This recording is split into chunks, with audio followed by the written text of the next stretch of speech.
To build a stadium or not to build, it's a discussion the entire city is having, and nothing is certain, that's for sure. Councillor Sam MacDonald says the council needs to get on with it, and he joins me now.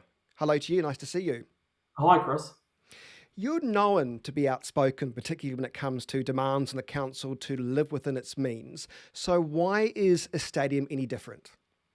Look, it's a really good question because this is a terrible situation. I mean, if you think back to when this should have been built, actually, we're at a point now where obviously things like the Ukraine and Russia, the China sort of situation and supply issues have dramatically increased it. So, look, from my point of view, had we built this when we meant to, actually, we will have saved a lot of money. The question now really becomes actually, as a city, do we want this or not? And that's what we're consulting on. I mean, at the same time, if we do, there is an additional cost, and then do the people of Christchurch want us to either pass that cost on or to cut back costs within council or look at some of those surplus things we have? So, look, I think my position hasn't changed. This is still an investment that the city needs to decide on. But from my point of view, there are smarter things we can do to minimise that impact on ratepayers. Let's talk about that then, like what? So I think if you look at the Orange Theory Stadium at the moment, that's a situation where we could look at how we commercialise that situation. Also, if you look at some other land we have in the CBD, the old red bus site, people will be familiar with where all the buses were on the corner of Fitzgerald Ave. There are things like that. But the other point is actually we need to go to our neighbouring councils, and I'm convinced actually that they should be contributing. This should have been sorted a long time ago as well, but actually, we need to get them into the room to do that. And so we're working through that. And the other point is around our capital program. So you'll be familiar because you cover the council constantly, which is really good, is around our underspend in the capital budget each year. So what that means is that we rate and borrow for, or we certainly rate for the interest costs on the capital program. But when we underspend that, actually we have overrated. So in a technical sense, we almost borrow too much money to a program we don't deliver. So there are I guess the long-winded way of saying it is there are savings we can find because we never deliver on what we promise, and certainly this is one of those cases, but there are ways around it. Nick Lovett, a former Christchurch City Council transport planner who now works in Canada as a planning consultant, he says, what about shifting and refurbishing the existing stadium from Addington to the central city? That would save time and money. What do you make of those points that were reported last week? I think, like I said at the time, it's really good actually that people are having a public conversation about this because hopefully it encourages submissions. The point I'd make though is that actually we entered into a funding arrangement with the Crown or with the government for 220 million plus another 10 million for land contamination or decontamination, and obviously the land itself. And if we were to go and change the underlying fundamentals of this design, which is obviously the need to have an independent board, the minimum seating requirements, and the roof, then actually that money goes back into contention. So there'd be delays in renegotiating that. So I guess what I'm trying to say is, while it might sound really good at a high level, practically I'm not sure it would work. But look, just to reassure the public, if there was a way to save money, I'd be the first to do it. So give me some answers then, because you know that you're part of the team of councillors that are just often described as the frugal five, but it seems like that kind of mentality's gone out the window, Sam. Oh, look, I don't think it has at all. And there has been some reporting which says that actually, the additional cost blowout will be another $39 a year, I should say, on ratepayers.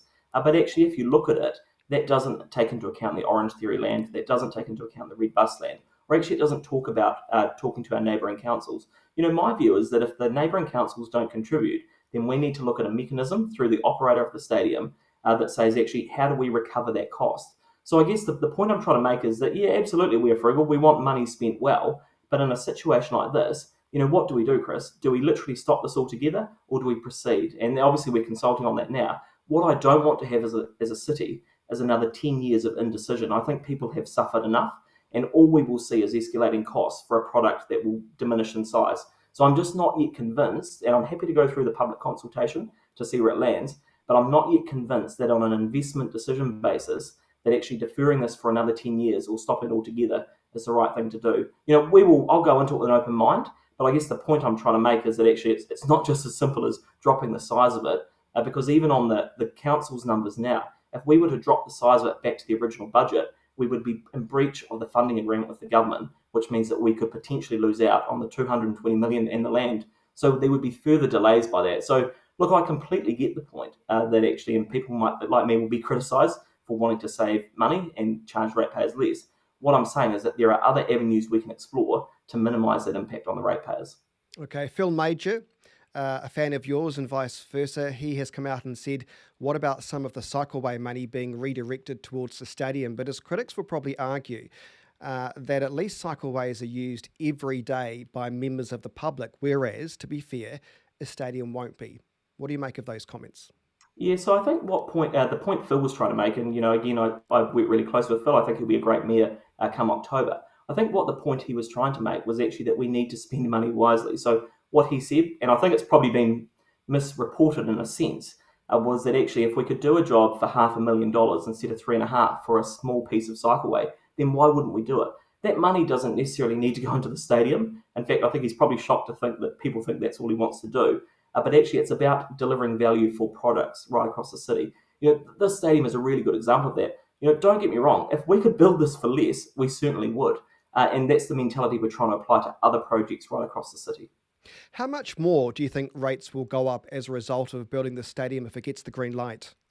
Yeah, well, so as I mentioned before, the estimates on the average household at the moment are talking about $39 per year. But again, that is before we look at the land, before we go to the neighbouring councils, and we look at that capital underspend. So we can work through that. But I think at a worst case, it is looking like $39. But I'm really confident that if we get the right team in come October, the new councillors coming through, that actually we can look at ways to save that. Just for context, we have $1 billion budget each year at council. Half of that is spent on capital. So they call it capital expenditure, which is, assets that we build in the city, fixing pipes and roads and the like. We only deliver about 400 million of that. So there's $100 million a year that we put on budget that we don't deliver. So I guess what I'm trying to say is that worst case is 39, but actually we can look at ways to minimise the budget and deliver some more efficiency, so we can maximise, I guess, the value we get from it in order to not pass on those costs to ratepayers. You'll see behind me, I've got the superimposed version of what the stadium could look like behind me on the screen here. What I'm surprised though, and I don't know why this always seems to be missed out by planners, by the looks of things, there's no restaurants, there's no cafes, there's nothing around the stadium other than looking like a massive concrete metal blob. And I wondered why that is the case. It's the same with the Christchurch Convention Centre, although it looks reasonably nice. There's nothing to attract people to this particular site other than when it's in use. Does that concern you? So if you look at the advice we get, they're talking about having 200 events a year there. They'll obviously range in size and scale. But also, you may recall last year, well, you certainly will because you covered it at the time, we had that public conversation around the size of the stadium. And what that meant as a result of it was that actually we put back in or when ensured was in there, was the level 1 concourse, which will have a range of services provided in it. So I completely get your point that years and years ago, that the designers that pulled it together, certainly pre my time on council, didn't consider, well, I don't know if they did, consider putting restaurants around the bottom. But at the same time, we've ensured that on the level 1 concourse, there is enough of a scope that people can utilise that all year round. That it's something at least. Right, now, the good people of Christchurch, the ratepayers that'll be paying for this, they have until when to tell the council they can still make submissions, right? Absolutely. So we've had over 21,000 already, which is the biggest I think we've had for anything. So by the 5th of July, or at the 5th of July, you can have your say, which is fantastic. I just encourage people to do it. We're going into this with a really open mind, and as much as I have sort of said, I do think we need to get on with it, I still want to listen to the public and understand what their concerns are. So have your say on our website, ccc.govt.nz. And again, there is a yes or no, and there's sort of the 3 options, but also there's a comment section, and I'm really looking forward to hearing what people have. I've been inundated with people offering suggestions and solutions, and I can assure you that any good ideas will be taken on board. We don't want to spend any more money than we have to, but at the same time, I'm worried that delaying this may end up costing the city more in the future. Okay, Councillor Sam MacDonald, thanks so much for your time. Have a great long weekend. Thank you, Chris.